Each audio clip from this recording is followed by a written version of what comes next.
Hey Buffy fans, bored now, back here with Rachel McDonald today. And today we're going to be talking about Buffy Season 1, Episode 7. The episode is called Angel, and full spoilers in case you've never seen this episode before. So in the past, me and Rachel have already talked about this episode of Buffy, but what I'm doing is, since I'm slowly making my way through Season 6, I thought I would dip back into Buffy's past and do individual reviews of some of the past season episodes. And today we decided to do a discussion on the episode Angel. Fitting if we start off with a few words about Anthony Stewart Head, who tragically passed away recently from pneumonia. So this episode goes out to the memory of him and what he meant to the Buffyverse. But Rachel, Absolutely. if you want to say a few things about him first of all. I mean, this was such a shock, and this is the third Buffy actor that we lost in the last 3 years. We lost Nick Brendan last year, and Michelle Trachtenberg the year before. I mean, we all love Giles, don't we? I don't know if anyone else has this experience, but I have found the older I get, the more I sympathize and empathize with Giles, not being able to understand the youths and getting completely frustrated with all their stupidity. You know, Tony Head in that role, he really made Giles the character that he is. You know, he brought that warmth, and he brought that he actually brings quite a comedic edge to Giles. You know, Giles is a very funny character in all of his misunderstanding, and we know that he was a really great actor because when he pulled out the Ripper side, we all 100% believed that, didn't we? And I recently have been watching Ted Lasso for the first time, and any fans know that he plays a very bad guy in there, and he does it so very, very well. So he will be sorely missed. And, you know, Keith and I were just talking off screen about how sad it is now when you watch Buffy. You know, we've now got 3 actors missing, and it's just always going to be a little bit sad and a little bit bittersweet now watching this show. But rest in peace, Tony. We will always thank you for Giles and his awesome lines, his cleaning his glasses, and just being the best watcher there is. Yeah, he was such a wonderful actor, such a big part of that show, like the heart of that show, and Buffy's adopted father figure, and really the father figure to all the Scoobies. And I really consider him a member of the Scoobies, even though like he didn't always see himself as that. But you know, you sort of think of him as a cool part of that group and the fabric of the show. And I mean, one of the things I come back to is he just never gave a bad performance in Buffy. He was just on it all the time and had so many different things to do as we get a cameo from Rachel's. Just turn on the Ripper side on the dime, and I think that's the skill of a really good actor. Then you just believe in 1 minute as the more cuddly Giles with all his wisdom, but then you also believe what a dangerous, like, disturbing guy he can be when he puts on the Ripper persona, and just gets so much more out of the character. And he had such a rich career across like stage and screen, small screen, obviously reinvented himself in recent years. You know, like you said, Ted Lasso, he's also had a few appearances. Merlin as well, so sticking on a fantasy. Yes, he was the evil King Uther, I think, if I remember correctly, in Merlin. Kind of flexed his acting skills there. Again, a lot of Buffy fans went to Merlin to be like, "Oh, it's Giles," and it's like, "Oh no, it's not Giles. It's definitely not Giles." Yeah, and there's quite a lot of roles which have popped up when I've been looking into him now, which I didn't even realise he was in. Didn't know he was ever in Little Britain, for example, but that was a role. Oh, okay, yeah, which was a big show, which I never really watched because it didn't really look like my sort of thing. I definitely know of Little Britain, yeah. But it does show, his sort of range and the diversity, and how he sort of kept himself relevant, you know, in a lot of different films, even in like smaller roles. And there's past roles from the 70s and 80s where I thought, I sort of know that show or that movie, but didn't know he was in it. And obviously a very charismatic stage performer. Oh yeah, well. Great set of pipes. I mean, Rocky obviously, if you Horror. watch the Buffy musical, you know he can sing, but there's also some great footage on YouTube of him as Frankenfurter from Rocky Horror. One particular favorite one is he's singing "You Better Wise Up, Janet Weiss," and he's fantastic. It's really good. I was watching that the other day. Yeah, Yeah, it's a great clip. He really gets into it. He really gets into the character of Frankenfurter and gives it. I mean, you have to with a character like Frankenfurter. You can't half-ass a character like that. But you know, he's fantastic. It is a real loss, his passing. But you know, we've got so many great memories and the Buffy fandom has really come out in droves on the internet the last couple of weeks.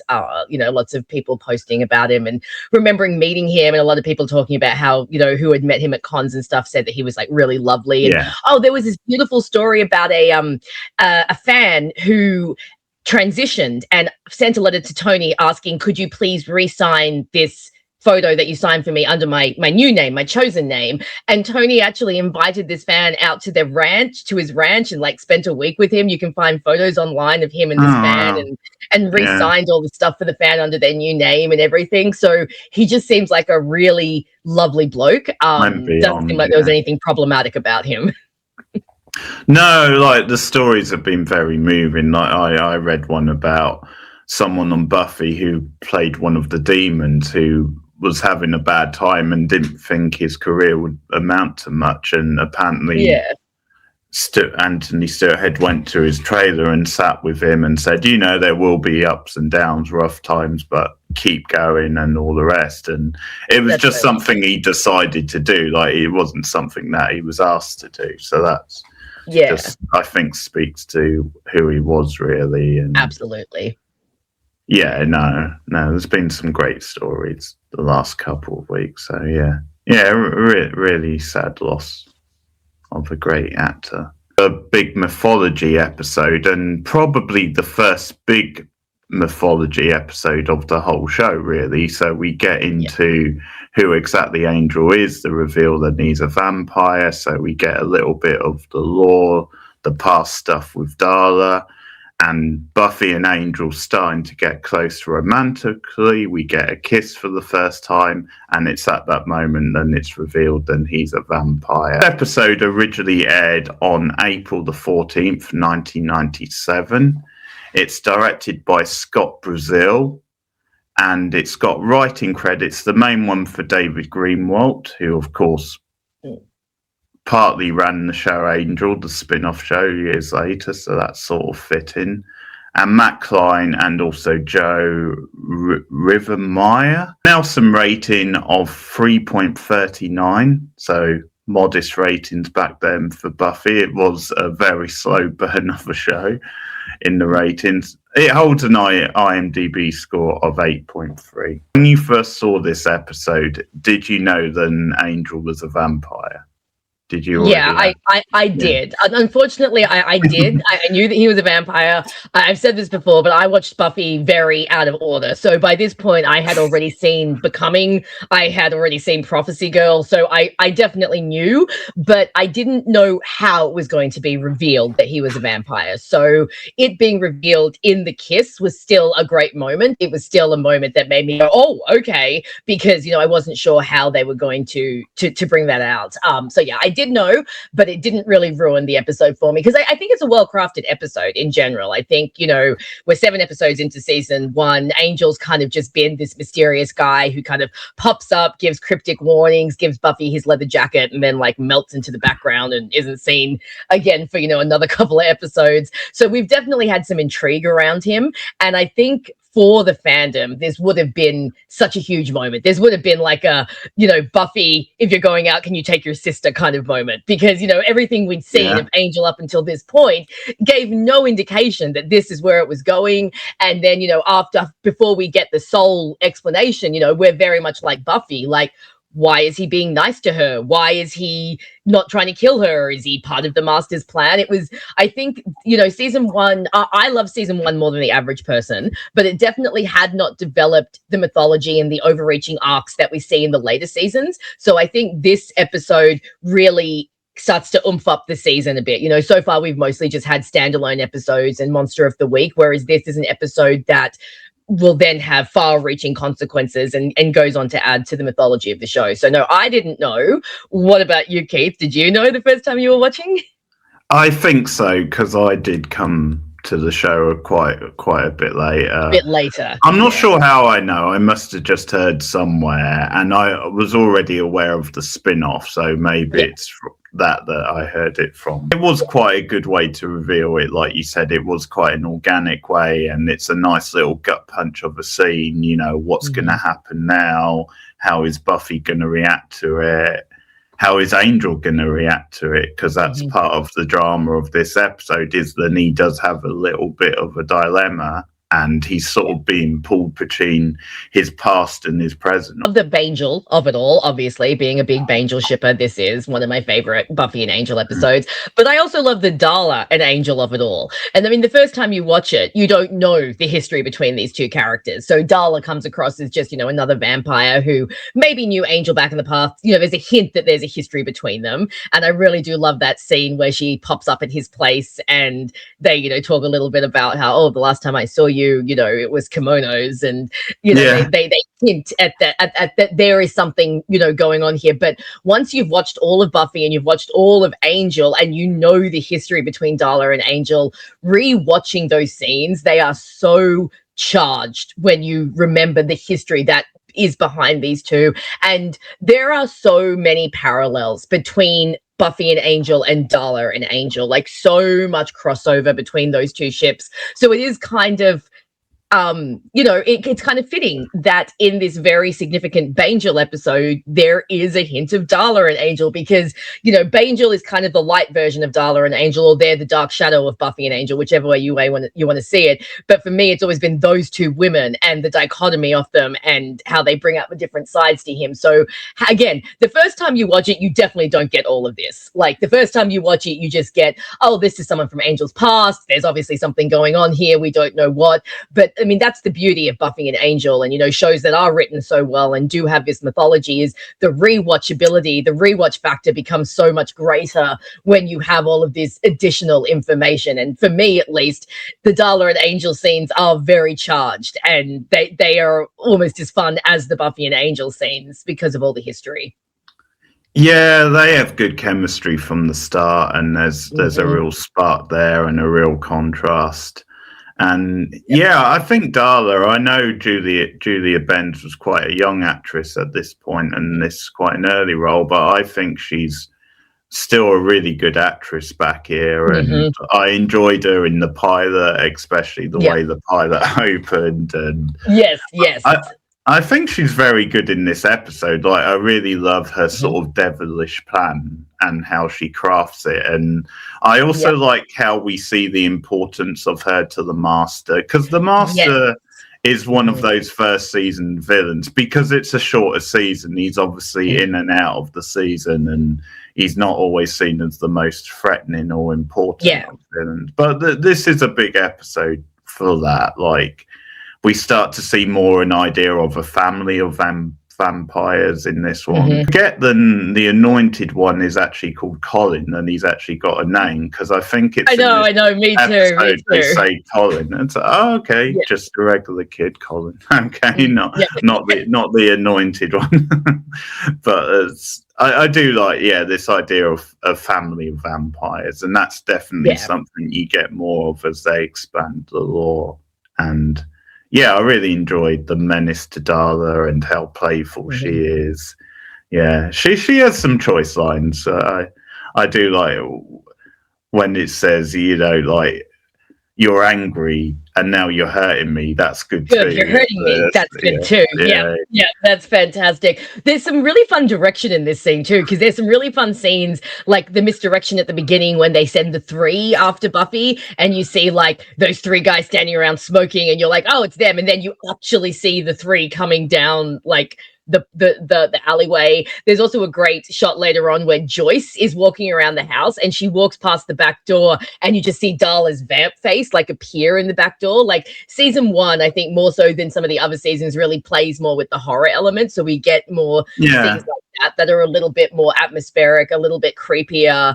And I think that the final confrontation between Buffy and Angel is done that way too, you know, with Buffy going to the bronze with the crossbow, and like you said, Angel is kind of deciding, am I going to be good? Am I going to tell her the truth, or am I going to come here and kill her because that will be easier for me? And I think that, you know, it's a very vampire-y line. Like, it's Buffy the Vampire Slayer, but I find that after season 2, the vampires become like secondary and it becomes more of a supernatural drama, whereas in this early season we lean a bit more into the vampire tropes. There's a lot more shadows and, you know, following people down dark alleyways, and Angel contemplating killing Buffy because, you know, that would be easier than falling in love with her. You know, that's a very vampire train of thought, and I really like that this episode brings out that side. I also wanted to say that there is a great bit of foreshadowing in this episode. The fact that Angel's vamp face comes out while he and Buffy are making out kind of foreshadows the fact that he will turn evil when they have sex. It's showing,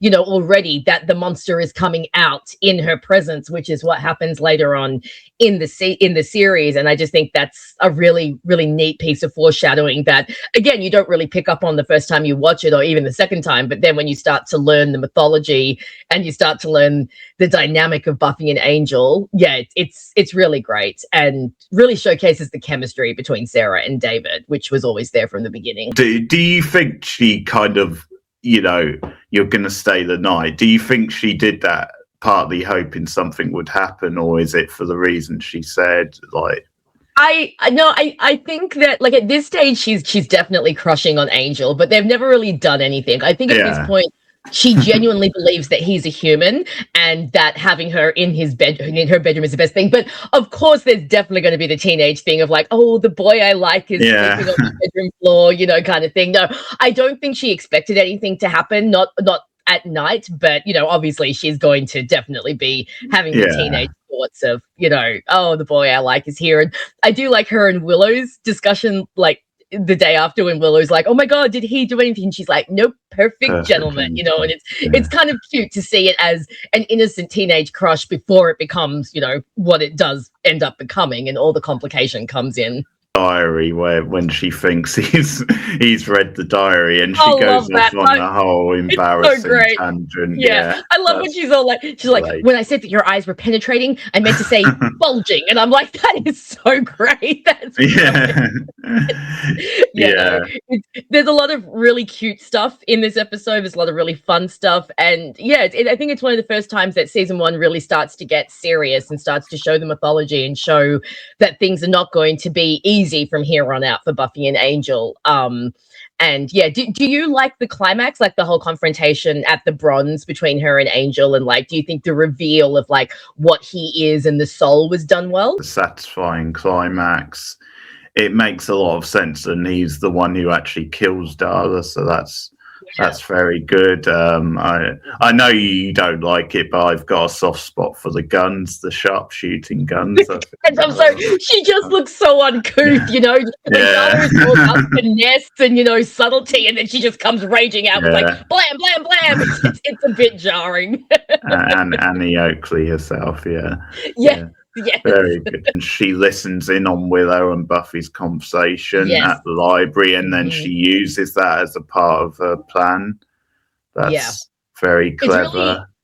As you're talking about it, it's really making me realizing that they're already starting to add layers to Darla's character, you know, because originally she was just vampire girl number 1.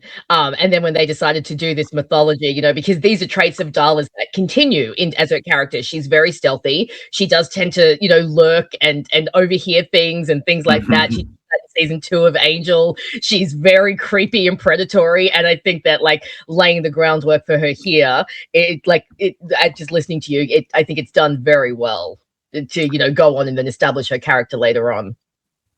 Yeah, and you obviously see how devastated and mad the Master is when he learns that she's killed. That's interesting, really, isn't it?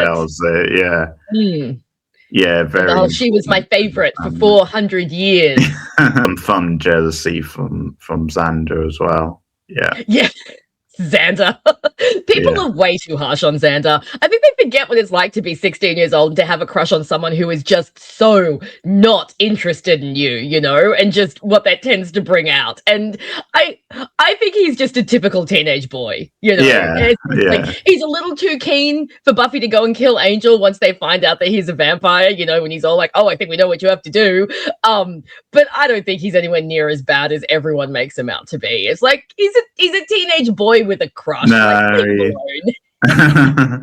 yeah, he definitely makes up for it in other ways and definitely grows as a character. But you're right, yeah, he's very funny in this episode with his I also loved it's not the funniest line, but just the way that Nick delivers it. It's when they're outside and they're talking to Buffy and he's all like, "Oh, I know that, you know, you like him, but you know, it's not like you're in love with him." And he's like, "You're in love with a vampire? What, are you out of your mind?" And then Cordy's like, "What?" And then he's like, "How could you love an umpire? Everyone hates them." That's a terrible save, Xander. But it turns out Cordy's not even paying attention to them. But again, the double, like the girls got the same dress.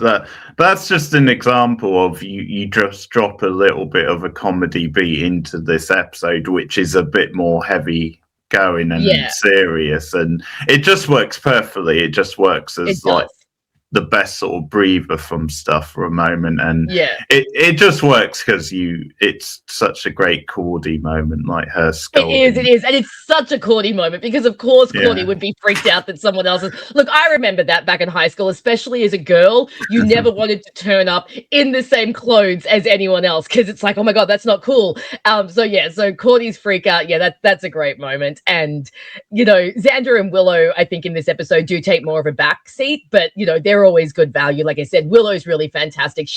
Willow Rosenberg has always been the captain of the Angel ship. Like if you really pay attention over Buffy, she loves Buffy and Angel. She is almost always on their side. And so it's really fun to see that starts like right from the beginning, her being like really supportive friend and you know, just telling Xander off when she needs to. And I think the final scene of the episode where Buffy and Angel come together at the Bronze and have that little talk about how, you know, they do have feelings for each other, but they can't be together because, you know, like Buffy's like, "Oh, for one thing, you're like 240 years older than me." And another great kiss. And then we get one of my favorite visuals in all of Buffy because it's just such a great metaphor, which is Buffy burning the cross on Angel's chest. Just that, you know, that whole thing of like, she is burned into him now. She's left his mark.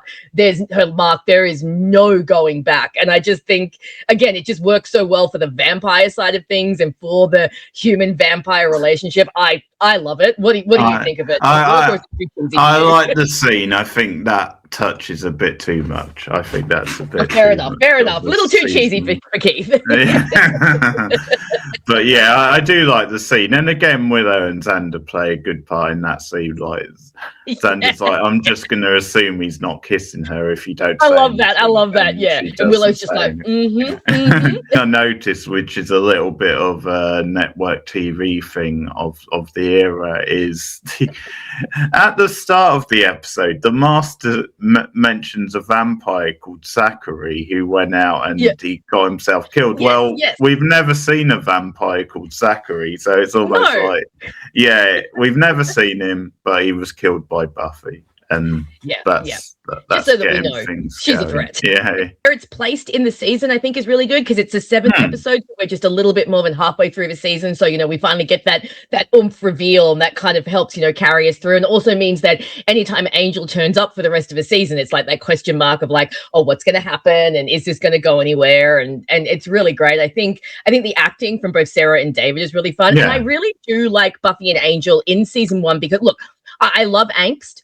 I really do. I love a ship with angst, but sometimes all the drama can get a bit much. Whereas in season 1, we get light, flirty Angel. You know, like I like the scene in the kitchen when she's patching him up and she's all like, you know, "Have you been following me?" And he's like, "Well, why would I do that?" And she's all like, "Well, I don't know. You tell me." It's like a little bit of, you know, we get flirty Angel. We get Angel before the Angela storyline, before the vampire reveal. And I do like flirty Angel. I also, in retrospect, I really love watching Angel just in general in season 1 when he's trying to be all like mysterious and brooding guy, because it's like, dude, we know you like Barry Manilow, okay? You are not this cool, mysterious, like hunk of the night. Like, you can pretend to be that all you want.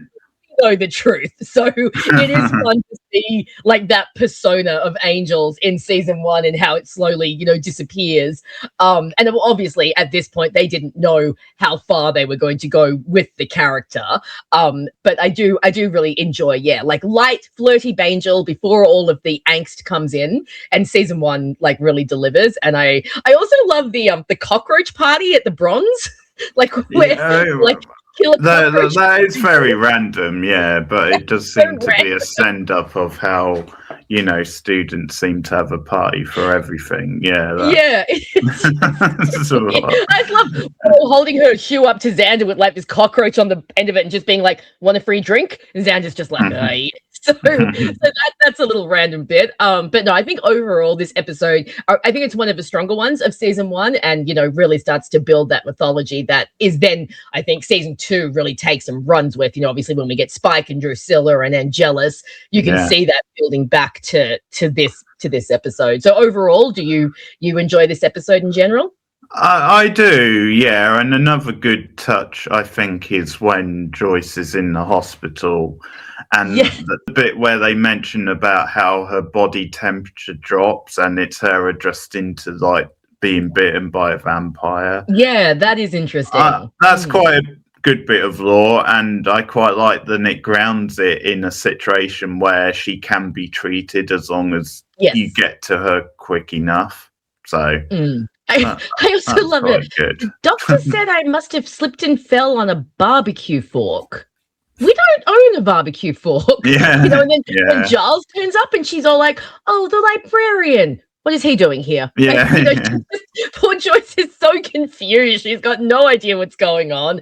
I am much less harsh on Joyce than a lot of the fandom is. I think she really is trying her best. You know, she's a single mother with a teenage daughter who keeps getting in trouble. I mean, your average person, your first thought is not going to be, oh yeah, my daughter's slaying demons every night. It's going to be my daughter's getting into fights and skipping school and stuff like that. So while she definitely makes some mistakes, I really like Joyce. I think all you have to do is look at Buffy after Joyce passes away to see how much she really did rely on her mother to be an emotional crutch and to be like someone steady in her life. So, so Joyce, I love Joyce, and she's adorable in this episode. I love when she invites Darla in and she's like, oh, would you like something to eat? Would you like something little or something big? And Darla's like, something big, you know?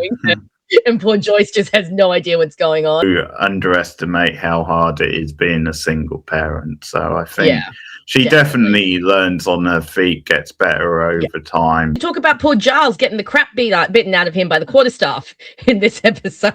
And Buffy are training, and Buffy's like, oh, crossbow, hello, flying fatalities. And Giles is like, no, you don't get to train with that until you've trained with the quarterstaff. And he's all like, you know, and then he goes on and on about how, isn't it? about how it's how it's like really hard to train, and then Buffy just completely takes him out of it. He's just like, okay, good, let's move on to the crossbow.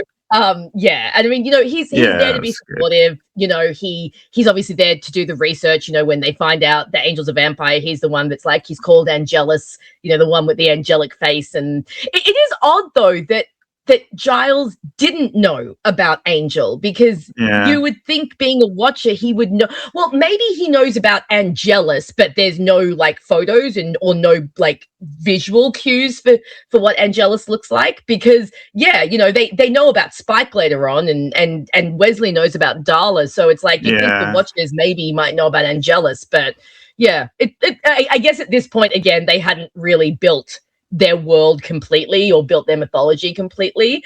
But I think Giles is pretty good in this episode. He's supportive of Buffy. You know, he doesn't get over the top when they find out about Angel being a vampire. He doesn't just jump straight to, oh, you need to kill him. I think he's pretty supportive. And, you know, they figure out at the end that, well, he's the one that figures out that it was Darla, remember, because Joyce is talking to him about, you know, Buffy's studying with Willow, she's studying with Darla, and Giles is like, Darla? Don't know this one. So, you know, Giles in season 1 is good value, you know, because it's really fun watching him get to know Buffy, because, you know, he really doesn't understand her in the first few episodes. Like, he doesn't understand this little teenager who wants to join the cheerleading squad and date boys. Oh, Giles is looking good. He's looking fine, man. Tony Head was a very good-looking gentleman. He was indeed, yeah. And yeah, no, I think he always does the plot exposition stuff really well, and there's some of that in this episode, so I think he always does well. So if you had a line of the episode, what would the line of the episode be? I freaking love that umpire line. No, that is good. Yeah, I think that's a great one, and I actually really like when Angel's talking about having the soul, because we don't quite know what that entails at this point. And I really like when he says, "You have no idea what it's like to do the things that I've done and care." Because I think that line really emphasizes what the soul is supposed to be, that it's supposed to make you realize your wrongdoings, and it's supposed to make you feel that guilt. And I always think that line that Angel says and the way that David delivers it is a very good, impactful line that really lets you know the burden that he carries with that soul. What about you? Yeah, good choice. Well, I'm going to go for another Xander line, which is wake up and smell the seduction. I love that really one. Good, he's so good, isn't he? Come on, Buffy. Wake up and smell the seduction. In the book, his jealousy is very entertaining. Nick Brendan, his delivery was always so good. You know, he had such good comedic timing, and he really makes Xander just so hilarious. So you know that's a great choice. So many great Xander lines. Like, people need to appreciate Xander more. Yeah, like he has his own sort of dictionary and way of putting things, which is a lot of characters do in this show. There's some choice lines. I did like scarier line. That's a really good line. Yes. That one was a good one. I also, in retrospect, again, you don't really get this the first time you watch the episode, but once you know Darla and Angel's history, when he staked her and she just kind of turns at him and she's like, and jealous, you know, and like the shock of, you know, the person that you made killing you over, you know, Buffy. And then when she comes back on Angel, she's like, he killed me. You know, and then she just kind of laughs, like, you know, oh my God, he actually did that. So again, there's lots of like really great seeds in this episode that then follow through later, even though they don't seem that significant here. But yeah, Darla's she's got some great lines. And yeah, I'm with you. I love you're angry, good. You're hurting me. That's also good.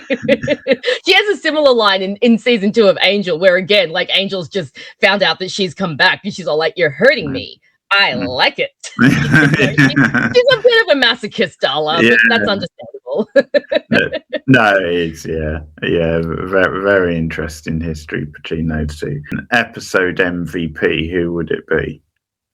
In this one, probably. Oh God.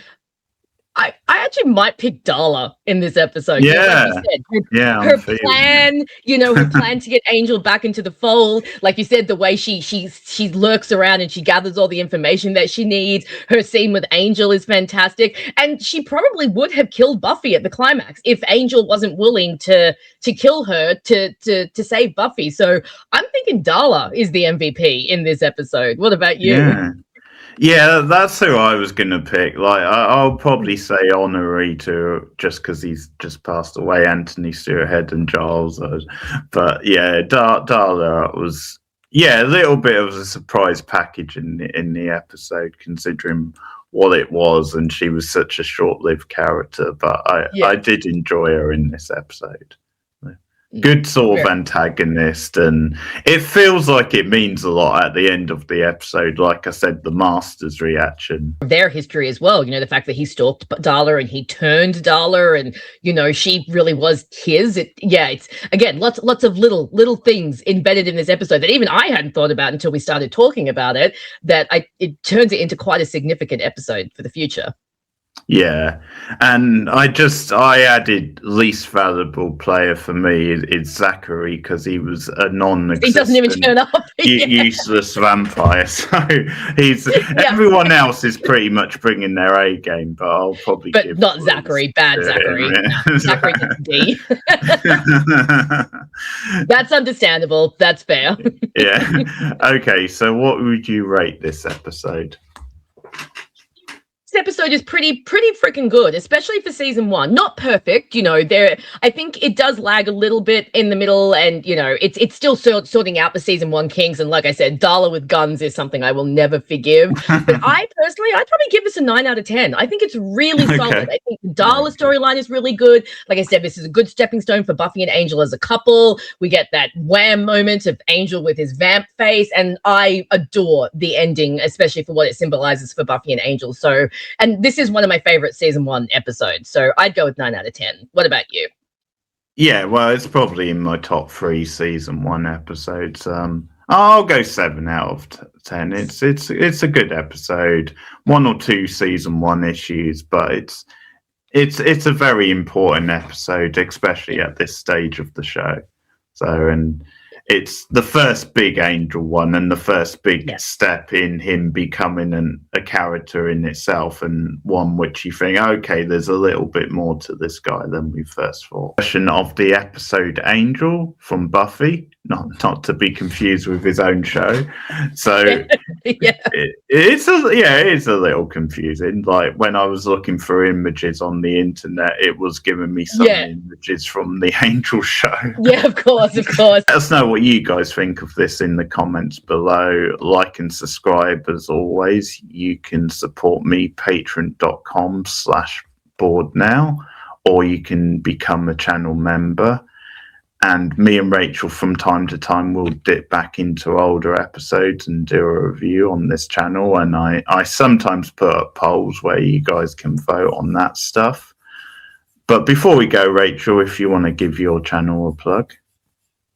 Thanks. Guys, you can follow me, Rachel McDonald, video essays on TV shows and media. Now, I will admit I'm not the most consistent creator. I have a lot of health issues and stuff that prevent me from posting consistently. But when I do post, I try to make sure it's a really nice, meaty video essay that people can sink their teeth into. So I've got some stuff in the works, hoping to post. But, that's the fun of following me. It's like, hey, will you get a post this week? Who knows? It's a surprise. So if you like that sort of thing, come and follow me, Rachel McDonald. Keith is usually lovely enough to put a link in the description. Okay. That's great, everyone. Take care. Keep watching Buffy, and we'll see you again soon. Goodbye. Monday on Buffy the Vampire Slayer. In a world where terror knows no limit. This is the ordinary vampire. Run! The only hope is the Slayer. I don't want to get you dead. Who's here? TV Guide calls Buffy an excellent new program. Please hurry. What happened? Buffy! Can't stop me. Buffy the Vampire Slayer, after 7th Heaven, Monday. Next on an all-new Buffy. You are hanging around, I'd like to know why. His name is Angel. Maybe I like it. And his secret is about to be revealed. What is it? What's wrong? An all-new Buffy. Next.